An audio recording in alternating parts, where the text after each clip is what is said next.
Serai new free lồng cô chỉ chạm met quaความtuần một sang lên cặp cặp yên câu po et thau lại câu mà sơn độc tỷ kring Phú Yên bên câu chẳng cam pha bé làm cái ở điểm lũ của chúng ta năm nay sang một cái như bia Noel sang nhớ dòng mà đây cam pha cái sang này làm du han trịch lâu làm pro nằm làm cái dân như bia của chúng ta sinh ngã có chẳng lục cái dân của chúng ta thì là đạp người Tây Nguyên làm nên nhiều một lầu lô nhiều lầu lô chút rồi nè tôi đạp lệp lũ lại để bẻ đôi xa đôi đục lầu lô nằm rồi nè mà thằng mưa ô tôi sang ô nằm lục lấy dân làm nên vì Đức Chúa Trời yêu thương thế gian đến nỗi đã ban con một của Ngài hầu choให้ai tin con ấy không bị hư mất mà được sự sống đời đời. Ai dần bẻ cũng nói về câu này. Vì Đức Chúa Trời yêu thương thế gian này là ai? Thế gian này là chúng ta. Dựa vào trong Kinh Thánh Sang Thế Ký đoạn 1 câu 26 và 27. Săn câu mã làm bẻ làm clay dần nhiều chi. Clay phun đăng cái xa làn tòa plo. Năm hàng đập lục chú. Như tí sân này. Clay phun đăng. Yang mà đây tập nhai họ cái trịch xá làn tập lô năm tập lô chú anh chị câu chẳng cam pha dần về đầy đủ về vấn đề mà cái này Đức Chúa Trời phán chúng ta hay tạo nên loại người theo hình ảnh Đức theo hình ảnh chúng ta giống như chúng ta để quan trị loại cá dưới biển loại chim trời cũng lại các loại súc vật loại gia thú như vậy và các loại bò sát trên mặt đất. Vì Đức Chúa Trời lên nằm lục chú tập lô năm tập lục chú vì thế Đức Chúa Trời sáng tạo loại người theo hình ảnh Đức Chúa Trời hoặc là Ngài dựa vào hình ảnh Đức Chúa Trời Ngài sáng tạo nên loại người Ngài sáng tạo người nam và người nữ bản dịch thêm thể. Sau đó nhá câu chẳng em mua dòng đề này lupo thật là cam phạc này nhưng đi sau vấn đề thì bật thọ lý do tại sao là khoai giang Giêsu trôn thề từ lên là này kiêng từ lên là này như một lý do như một nguyên nhân như qua hai lý do thứ nhất Adam tal sa cái việc rèm một lần tôi xin như chỉ làm sa canto để ploma thì làm cái làm pa plo chú sân nhá để bô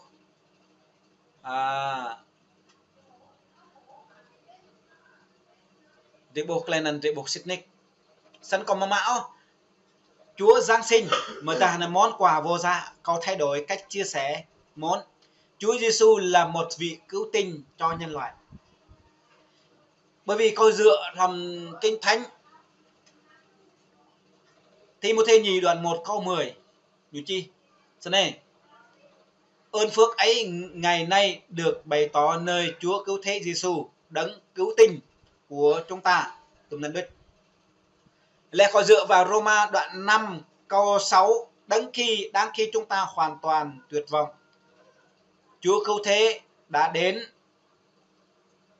đúng lúc để chết thay cho chúng ta là người tội lỗi sâu xa ta là người tội lỗi sâu xa bởi vì thứ nhất Adam thứ nhất Sang Thế Ký đoạn 10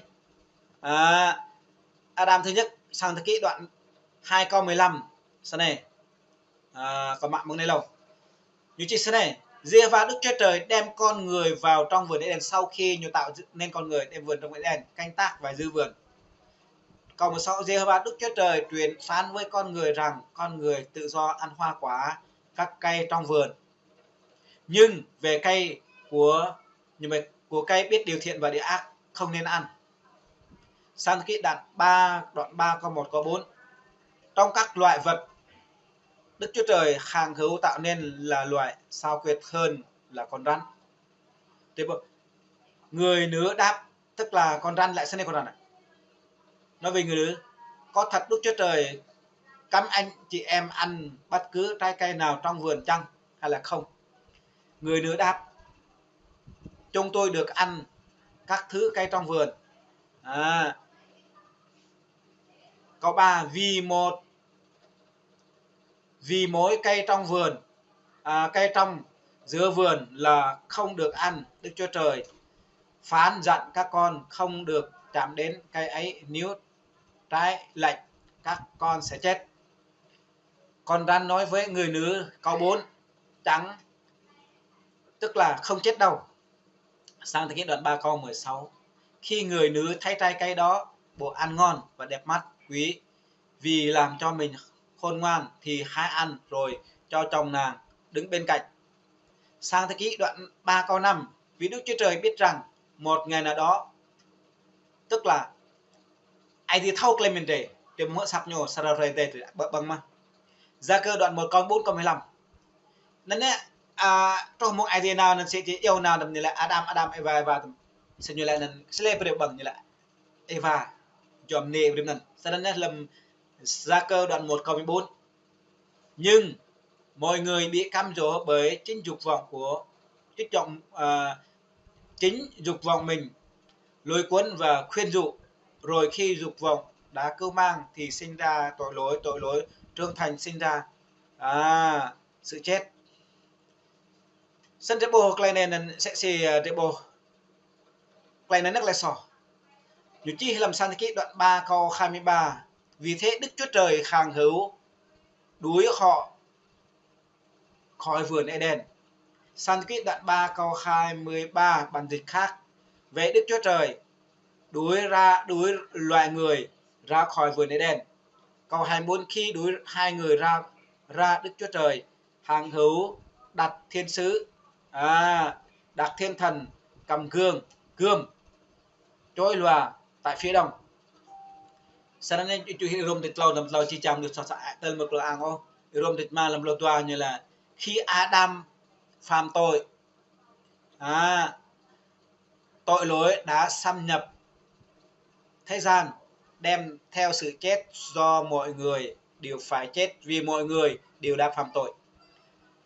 Roma đoạn 5 câu 14, tuy nhiên sự chết vẫn ngự trị loại người từ Adam đến Môi-se, kể cả những người không phạm cùng một tội như Adam. Adam là hình bóng Chúa cứu thế, báo trước sự xuất hiện của Ngài.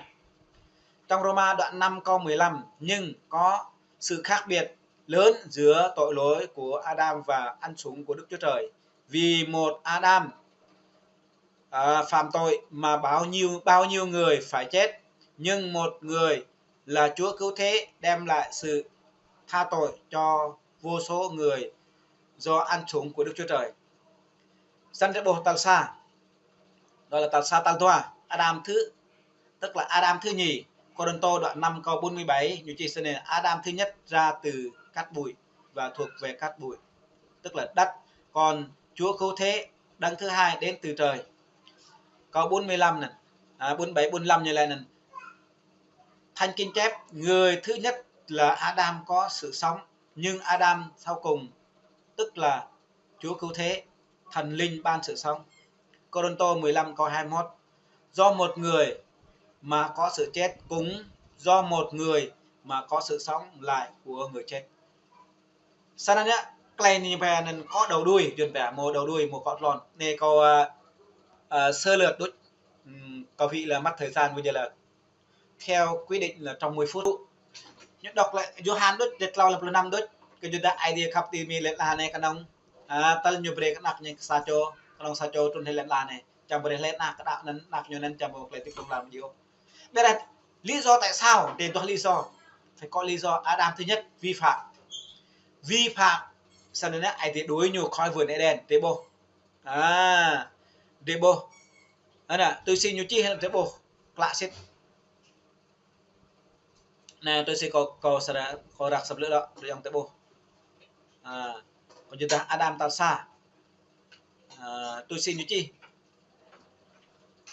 làm trùng hạ như là này